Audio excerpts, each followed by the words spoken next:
Hello and welcome to Bry's Book and Film. The film I'm going to talk about today is the 2001 epic film Black Hawk Down. It's based on the true story of the Battle of Mogadishu. That's its official title. The Battle of Mogadishu took place in Mogadishu in Somalia in 1993. Yes, it did.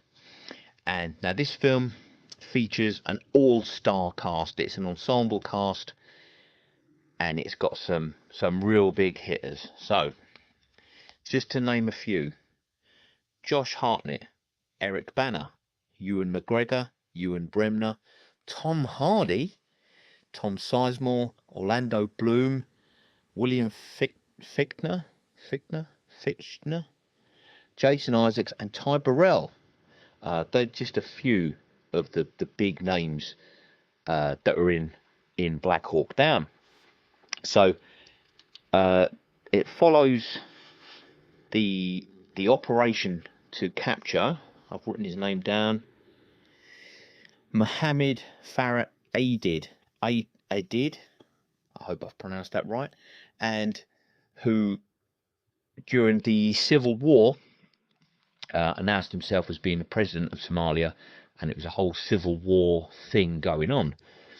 And the Americans under Bill Clinton's administration decided that enough was enough. There'd been genocide, there'd been starvation, there'd been this whole thing. So they launched an operation to capture Mohammed Farah Aidid, and Black Hawk Down follows that mission where they go in deep into enemy territory, as it were, and their attempt to arrest Mr. Aidid. I'm hoping I'm pronouncing that right. During their, insertion into the Bakara market in Mogadishu, Super 61, which is the Black Hawk helicopter ferrying the troops in and stuff and providing aerial cover, gets hit by an RPG and crash lands right in the middle of the operation, which is definitely not what they wanted. So all the troops, they're meant to be securing the position where Mr. Aidid and his advisors are having this meeting, but they end up getting, rerouted to defend the crash site and the pilots that are there and the crew members. So while they're struggling to make their way there, another helicopter, another Black Hawk Down. We got a Black Hawk Down. Super 64, another Black Hawk helicopter gets hit by an RPG, and that also crash lands. So it completely and utterly goes wrong. And then they end up with the Somalian National Alliance. It all comes on top, and the Somalian National Alliance end up attacking its Delta Rangers and the 160th SAW, the Special Operations Aviation Regiment. So they're all in there. They're all trying to secure the perimeter, and they're trying to capture Aidid. But it all goes wrong, and then they're all rerouted to defend the crash sites and rescue the pilots. One of the pilots, Michael Durant, gets captured and is held hostage for 11 days. What should have been an operation that lasts an hour maximum ended up lasting between 18 and 24 hours, with the soldiers on the ground fighting off the whole city. Pretty much is said in the film that they're fighting off the whole city. They did have quite a lot of opposition. They had very little ammunition because they wasn't expecting to be out all night. They had very little water because they wasn't expecting to be out all night, and they didn't have any night vision goggles or stuff like that. So they was very underprepared for the situation they found themselves in. And during the battle, as it to call it that, during the battle, the troops, the US soldiers, end up taking refuge in homes and shops and wherever they can find refuge, because everybody else is wanting to shoot them. Everybody else wants to kill them, pretty much. So they take refuge and they're fighting back, and they're trying to make their way to the crash sites to defend the pilots and everything. And it's a bit of a what's the word? It's a bit of a cluster. It's not going too well. But the guys on the ground, they've got cover from above, so they're trying to take the injured troops out. They're trying to get more people in, but it's all a big mess. It's all a big mess, and it shows that the American troops are not just sort of blood hungry,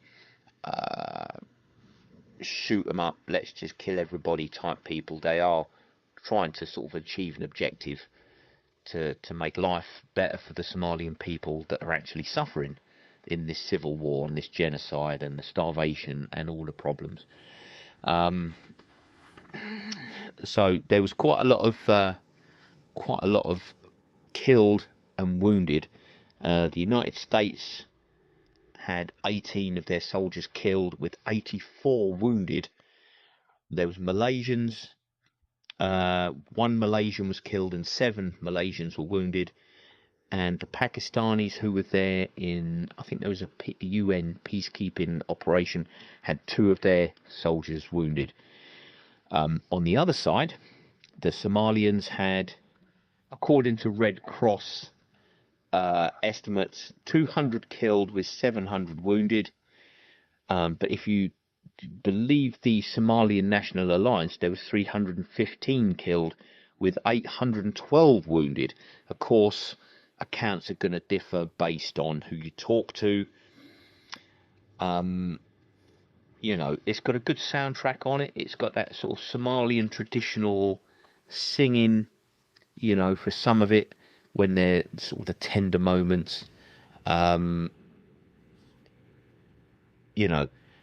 then there's this hard rock sort of guitar riff for the battle moments, and the shooting bits, and it just shows that despite being the sort of best funded, the best equipped, the best trained army in the world, that the Somalians give them a good run for their money.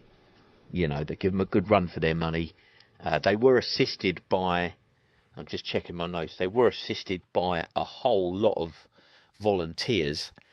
There was some backlash from sort of Somalian government people and stuff, that the Somalians were portrayed as gun-toting savages just shooting each other, and that may be the case in the film, but it's obviously not the case in reality. I mean, there was a civil war going on, and then you've got this foreign force coming in and effectively sticking its nose in. So you can see why the Somalians were not best impressed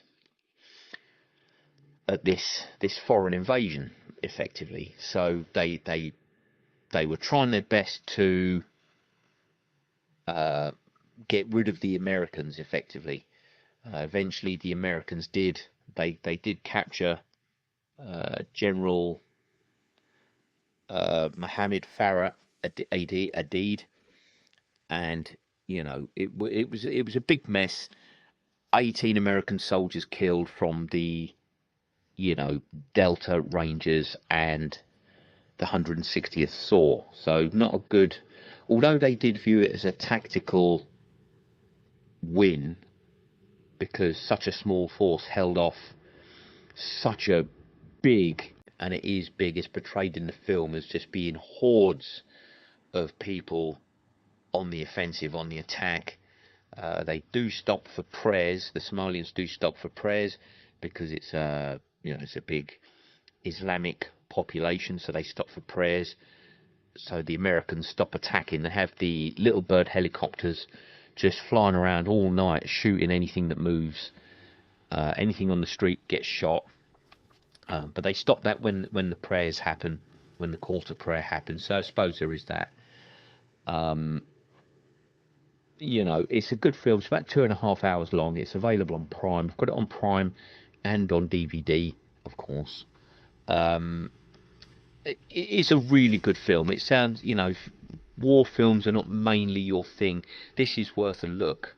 It's won awards, Oscars, best edited film, I think. You know, best war film or whatever. But it's won awards. It's a good film. You know, and it sort of shows their heartbreak at losing one of their brothers, because, you know, there's times when they're trying to save a particular soldier.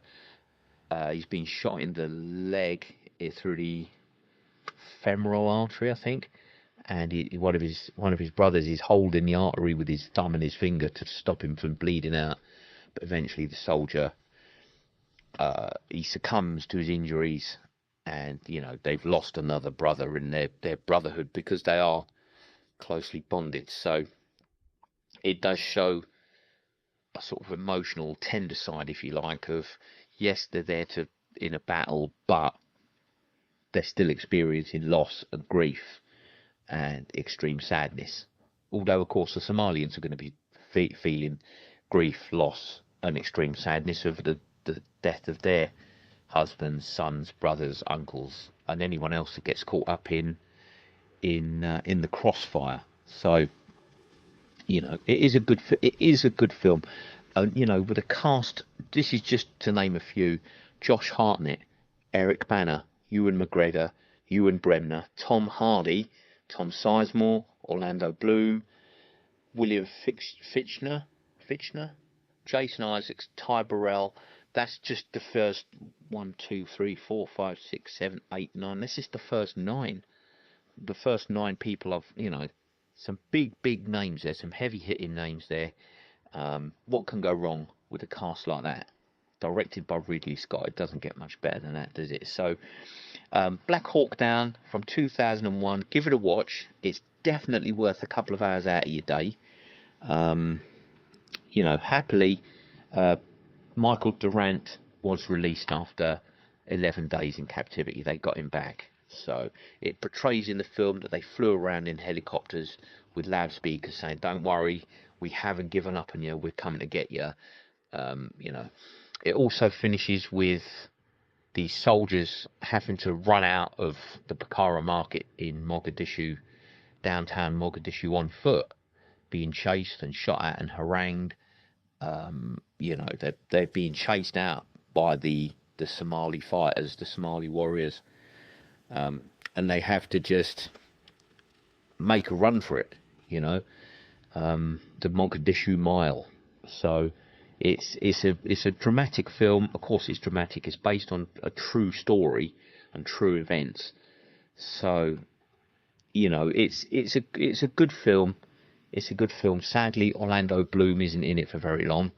Bit of a loss, bit of an L there, really.